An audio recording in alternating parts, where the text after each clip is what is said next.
Yes, that's right. Lawyer Tyrone Blackburn is going to authorities, asking and encouraging state and federal prosecutors to start a criminal investigation into T.I. and Tamika Harris, aka Tiny, on behalf of 11 accusers. Reports circulating from multiple sources claim that the girlfriend of King Harris entered a closed courtroom and delivered testimony against him.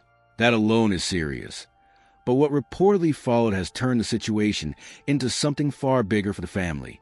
According to insiders, her statements under oath didn't just focus on King. They allegedly extended to his parents, T.I. and Tamika Tiny Harris, drawing them directly into the legal narrative surrounding the case. Because the hearing is sealed, there are no public transcripts, no verified account of what was said, and no immediate way. Pop royalty accused of drugging and assaulting women. Rapper, actor, and businessman Clifford T.I. Harris, along with his wife, Tamika Tiny Cottle, they're being named in a massive lawsuit. For the family to respond or challenge the claims in the public eye. What remains clear, however, is that someone from within their inner circle has now spoken formally under oath, shifting what was once private turmoil into a potentially much wider legal storm. The question hovering over everything is the simplest and the most unsettling.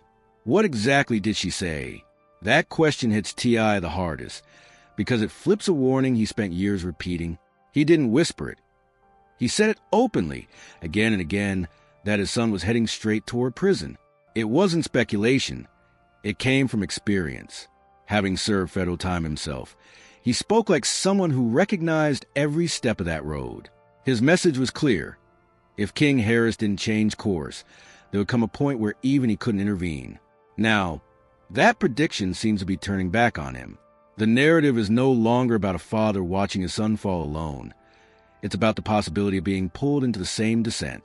The warning that once applied to King is now circling back toward the man who delivered it. For King, this isn't about prophecy anymore. It's the result of a pattern catching up with him.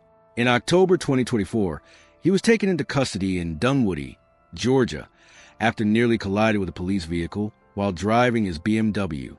Body cam footage later released shows him compliant, but already cornered by the situation.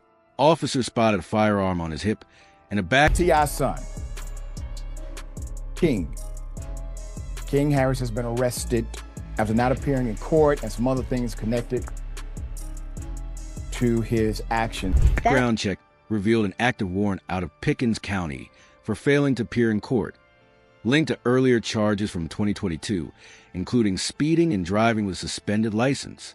This wasn't an isolated incident. It was part of a longer chain of unresolved issues. But what makes this moment different is who may be speaking against him. The person at the center of it isn't an outsider or a distant witness. It's someone deeply connected to his life, the mother of his child. Someone who knows the details, the habits, and the exact points where pressure can do the most damage. The child arrived in November 2024, just weeks after the arrest. King Harris Jr. entered the world at a moment that should have marked a fresh beginning. King publicly embraced fatherhood, describing his son as both his salvation and his closest companion. But behind that hopeful image, a very different reality was quietly unfolding. During those same weeks, his girlfriend was reportedly preparing to take the stand. That overlap creates a tension that's impossible to ignore. While a new family was being formed, a legal storm was simultaneously taking shape behind closed doors. Now, the woman who shares a child with him is said to be the key witness in a case that could remove not just the father, but also the grandparents, T.I. and Tamika Tiny Harris, from the child's life before he's even old enough to understand who they are. Since that testimony, she has effectively disappeared from public view. Her social media, once active and filled with glimpses of her life with King, has gone completely silent. She hasn't shown up at family gatherings. She hasn't addressed the situation. And perhaps most telling, the family, known for pushing back hard against any public narrative, has remained entirely quiet about her. That silence isn't neutral. It speaks volumes. In effect, they once worked together a long time ago. They're not friends now. They don't like each other. And yeah, 50 has taken every shot, especially when Diddy has been down. Family where nearly everything is shared, documented, and turned into content. The sudden absence of any mention of her suggests something deliberate, whether protection, strategy, or simply waiting for the right moment. The void itself becomes meaningful. The mystery now isn't just what she said under oath, but where she is and why no one is talking. That silence hasn't gone unnoticed. Others are already moving to shape the story from the outside. One of the most prominent is 50 Cent, who has announced a documentary series titled Surviving T.I. and Tiny. The name alone signals its direction, drawing attention to long-standing allegations surrounding the couple. But more than the title, it's the timing that raises eyebrows.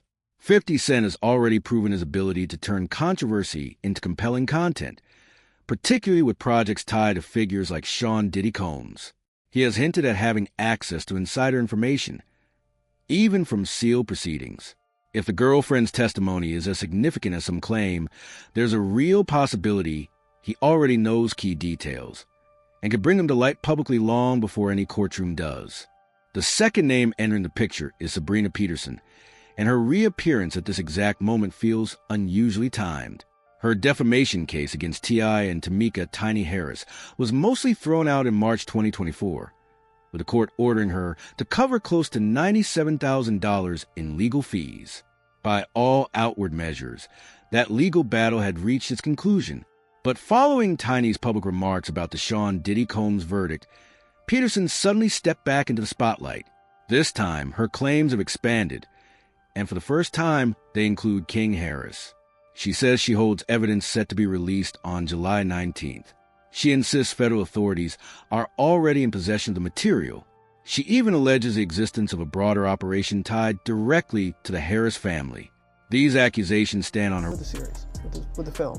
I mean, I think the intention is to give a more full-bodied experience to what happened, you know, from the people that agreed to sit down and to participate. And I feel like the film asks a lot of questions, you know, maybe more questions are asked than answers given. Word alone, coming from someone who has already faced legal defeat. Yet the timing of her renewed claims, aligning so closely with the sealed testimony, creates a sense that something larger may be unfolding behind the scenes. It gives the impression, whether accurate or not, that she's reacting to information not yet public, that she's waiting for a specific moment to act. The sealed testimony remains the unseen force at the center of everything, powerful, but completely hidden from view. That invisibility is what makes it so destabilizing. The family can't directly respond because they don't know the precise details being alleged under oath. The public has nothing concrete to evaluate. The media has no access to report verified specifics. Meanwhile, every denial from T.I., every call to ignore rumors, every carefully framed social media post about peace and privacy, all of it lands in an empty space where the most serious claims already exist but remain out of sight. It creates an uneven battlefield.